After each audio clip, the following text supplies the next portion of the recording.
Welcome back. So, diet or exercise to lose weight, cardio or weights? Alice Living, Luke Worthington and Jocelyn Thompson Rule weigh in on the myths of the fitness world.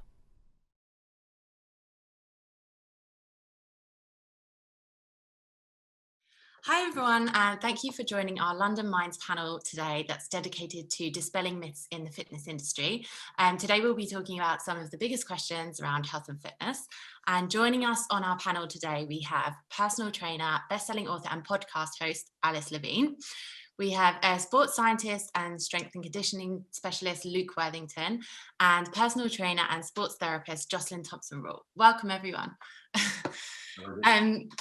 Now, we've all been in lockdown for a year now, meaning most of us haven't been able to go to the gym for the best part of that. And many of us have turned to Instagram and social media to pick up tips and tricks along the way for maintaining some form of routine. But as fitness experts, what are your sort of concerns about that? And have you been seeing any myths circulating on social media that sort of worry you? Who'd like to take that first? Alice, would you like to? Yeah, I mean, it's been great. And I think I have to caveat my answer by saying, I think on the whole, things have been really positive, and it's been a wonderful opportunity to see a lot of people within the fitness industry have to shift their focus and redirect their energies into doing stuff online, which I think has been great. But I guess my biggest bugbear across the whole of the pandemic is probably that a lot of people see more as being better when it comes to their training, that because we have all this time now where we're at home and we aren't able to, I guess, get out and do the things we normally would, exercise has been one of those things that's filled a void of time. And also a lot of people have lent on it, quite rightly, as a support system for their mental well-being and how they've been feeling. But what's happened with that is I think it's meant a lot of people have just started doing a bit more and a bit more and a bit more, and got to a point where they're really now using exercise as almost a coping mechanism and probably doing a little bit too much. We know that exercise is obviously a good stress on the body, and it's great for us and our health and mental well-being, as we discussed. But I think it's also really important that we talk about the balance and striking a healthy balance with it, one that allows the body to recover, one that allows you to be able to step away from it without those feelings of guilt, or without feeling as though you should always be doing something. And so I think my biggest take home, and one of the things that I really try and push out on my Instagram, has been, we know that exercise is great. It's good to do it, obviously, but also it's good to rest, and it's good to take time off, and it's good to also have a healthy relationship with exercise, and one where you're able to rest without any feelings of guilt, and one where you're able to really have that balance of having a bit of a life around exercise as well, where it's not dictating how you live your life. So I'd say that's probably my one. So like sort of overtraining. Yeah, under recovering, not allowing your body to fully recover. We know that following exercise, the body takes a certain amount of time to have to recover from that. And if you don't ever fully allow yourself to get to that point of recovery, it's just you end up being in more and more and more of a fatigue state. And then we see things like immune function being being affected.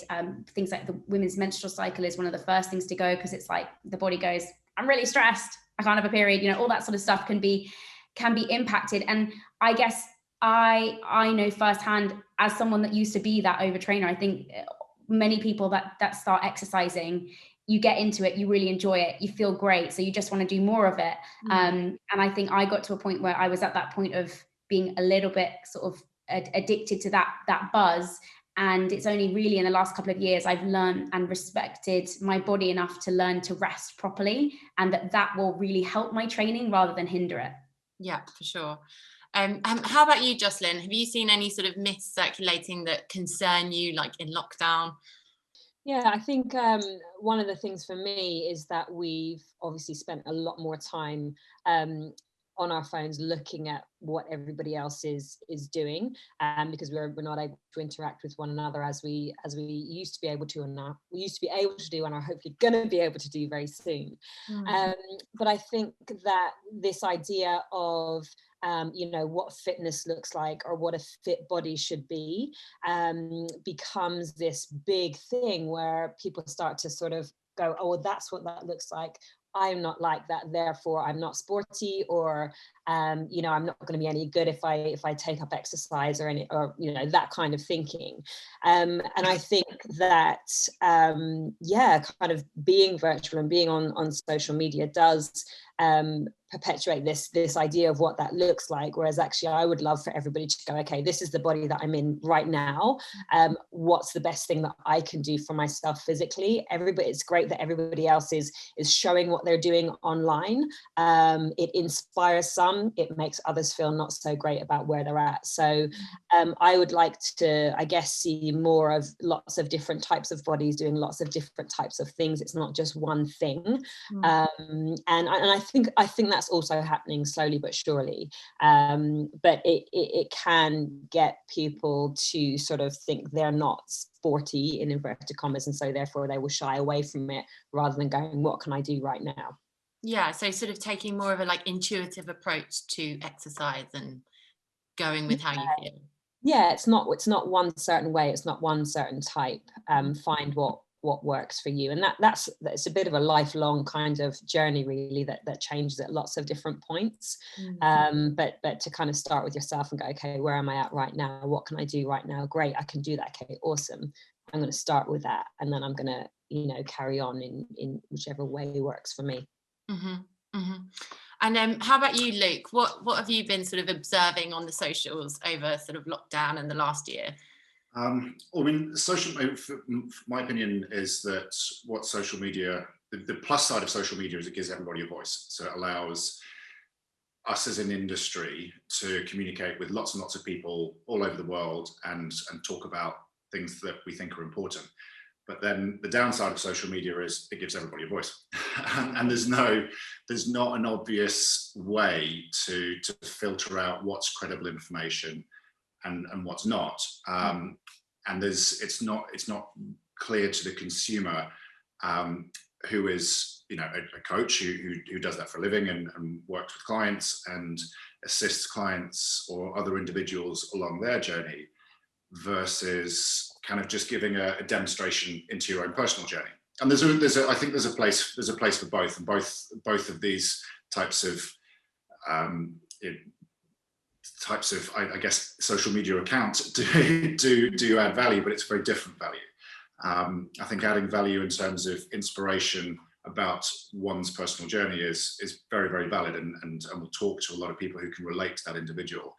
But that's quite different to being able to kind of deconstruct somebody else's situation and construct them a route map forward. And I think that's, I guess, the downside of social media is it's not immediately obvious where the distinction lies between what's material that somebody can digest and apply to themselves and what is simply a window into somebody else's personal journey. I mean, just to bolt onto some bits that Joss was saying, and Joss and I got very similar views on lots of things, which is, but just to kind of add to that, where I think we can do better, I guess, is to remember that we're the health and fitness industry, and I think that first part, that health part, has sometimes gets forgotten about when it's more about the end product and the, you know, whether it's the body ideal or whether it's the 10K time or the, you know, the personal best deadlift, whatever it may be.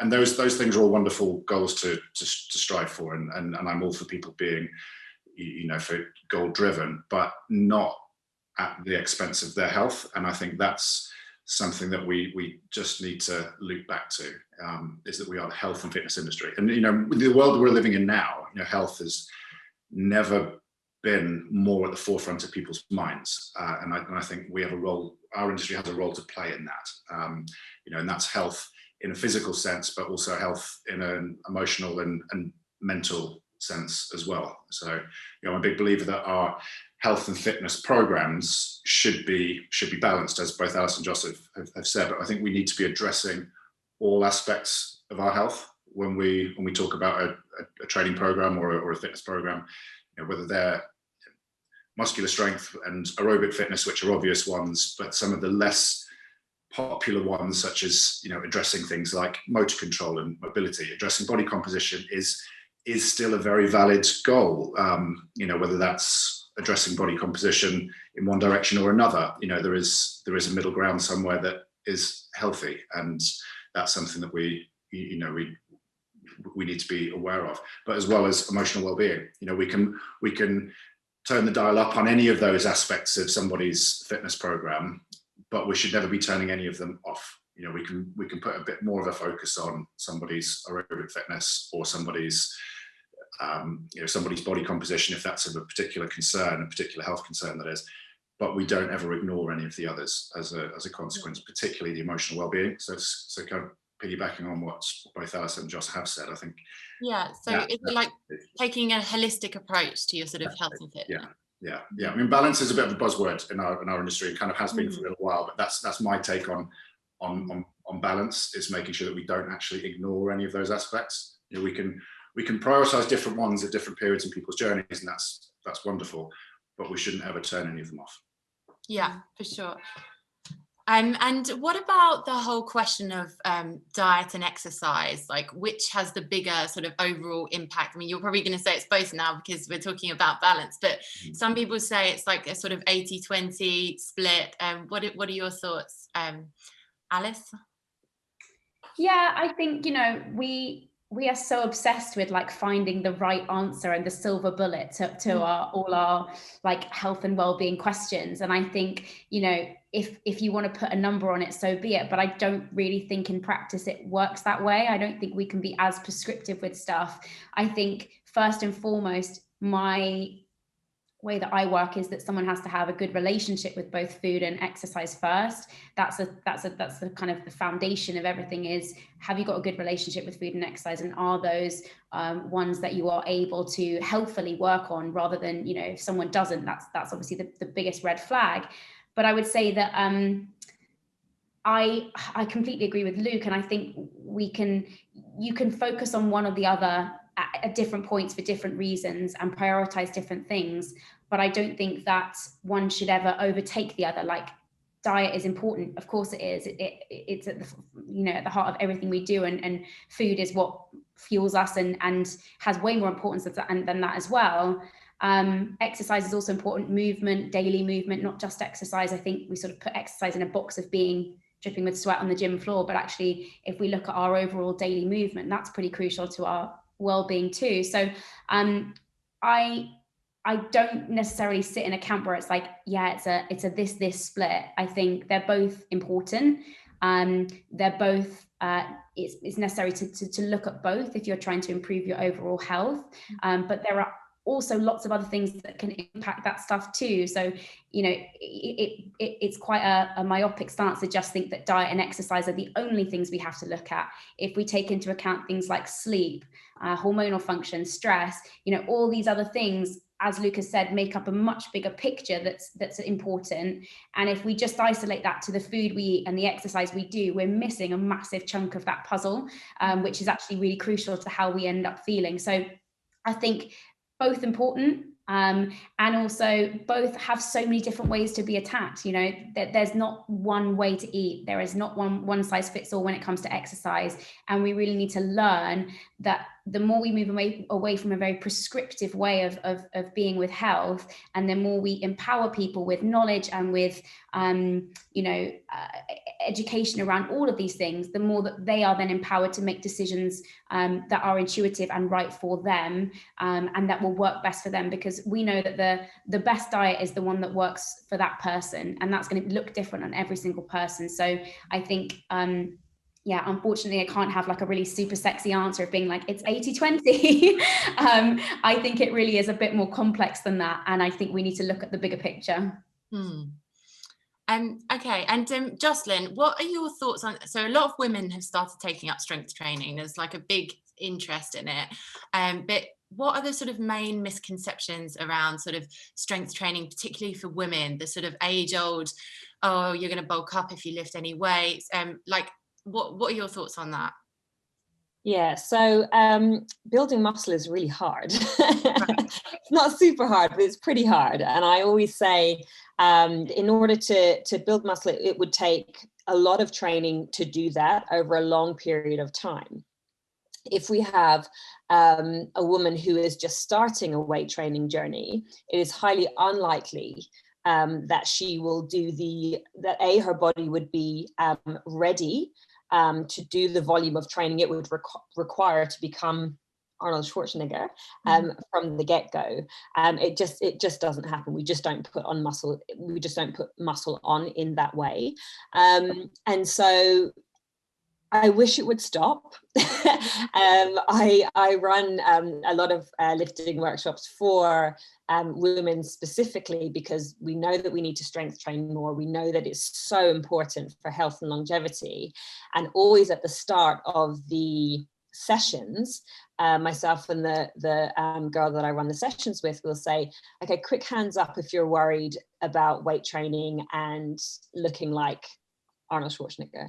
And a few shy little hands will, come up, and we're like, cool, let's talk about this. Let's talk it out. It's not going to happen, but it's still there, because for the longest time in the 70s and the 80s and the 90s, aerobics was the big thing, and that's how you got the body you wanted, whatever that is. And this kind of fear around, in the gym space, where there's the men's area in the gym, that's where they lift heavy weights. And so if you don't see yourself in there as a woman, and then you see loads of guys in there with big muscles, you're like, weights, muscles, that's going to be me. And so I feel like that people think that less and less now, thank goodness, because there are too many benefits not to do it, particularly for women, so yes, you're not going to become Arnold Schwarzenegger if you. It's harder than you think. Yeah, it's harder than you think. And if I could bottle it up and sell it, I'd be rich. So I'd have a line of people out the door. But yeah, it's just not the way. Okay. So, well, just to finish off, I'd love just like a tip from all of you. Like, a lot of us have like fallen into a bit of a fitness rut, but we're about to emerge out of lockdown and we'll soon be back at our beloved gyms. Do you have just like a simple takeaway tip that for people wanting to get back into some sort of routine? Luke, would you like to? Yeah, I mean, if you're talking motivation, I'm a big believer in that action precipitates motivation, not the other way around. So, we do something, whatever it may be, and then there's a result, and then that result is what gives us the motivation to do more of that thing. And I also think there's quite a big difference between a goal and a motivation. A goal is something that gets somebody there in the first place. Motivation is what keeps them there, and the motivation is the emotional component of that. So I think it's a case of thinking through, what does it really mean to you? And as a very brief example, I'm working with somebody on a weight loss journey at the moment, and his particular goal is to lose some weight. But actually, his motivation is he has a history of heart disease in his family, and he's got some genuine concerns about his health. That's quite an alarming one, but there's always a real reason why somebody wants to undertake any kind of change to their health and fitness routine. I think it's a case of finding out what that is, as opposed to that surface level, I want to run faster, lose weight, put on muscle, whatever it may be. It's a why. Okay. And how about you, Alice? Mine's a bit more kind of like around just like the practical tips, but first is, don't be afraid to be a beginner. Like, we all have to start somewhere, and Joss and Luke and I are all sitting here. We've been a beginner once, we've lifted that first weight and we've done that. And I think, right now, just don't be afraid just to start something and be humbled by the fact that it's a little bit challenging and it might be hard at first, but we've stuck to it for however long, and it feels second nature for me now to lift weights. And there is a journey and a process and a learning experience with that.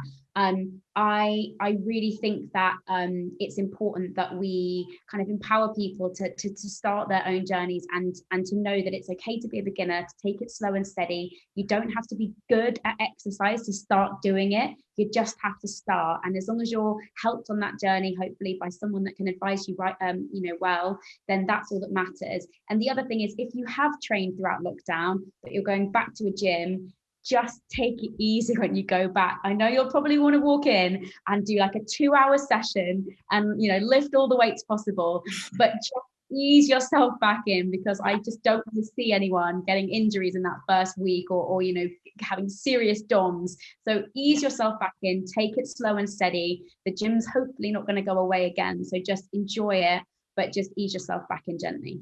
For sure, wise words. And Justin, just to finish off, what would your sort of tip be? Yeah, mine would just be to give yourself a bit of a grace period. So you know, often when we set a goal and we want to do something new, whatever that is, and we're motivated and we're like, yeah, I've got this, I'm in, I've got everything ready, I'm sorted. And the first day happens and you go, I don't know, let's say you've decided to go walking or running, and you get up and you can't find your running shoes, or you can find one, you can't find the other. And then more time goes by, and then all of a sudden that training session didn't happen because you couldn't find the damn shoe. Yeah. So it's not always going to work straight away. So give yourself a transition period, or a grace period even, of, you know, kind of 1 to 3 weeks. You'll have learned from that time that you forgot your shoe. Okay, I've got to remember just to leave my shoes by the door before I go. Okay, cool. I've made that little adjustment, because that will happen along the way in the beginning. And it's very easy to go, oh, this thing just isn't working. I can't make it work. Have a little check-in. What do I need to change? Okay, that's cool. And then you'll find within, you know, by week 2 or week 3, you're like, okay, I've got this. This is in my life now. I know how this is rolling. I know how it's fitting into my life. And that's your grace period. And then, you know, hopefully away you go. And as Alice said, don't dive into the gym and start eating plates and dumbbells and the treadmill, because that will end badly. Yeah. So giving yourself some time to get back into the swing of it, and ease into it. We've had a stressful year, so yeah. Oh, definitely be kind to yourself. Well, thank you very much, all of you. Great comments there, and hopefully it will be the motivation that everyone needs to sort of start getting back into normal working out. And yeah, thank you all. Thank you. Thank you. Thank you.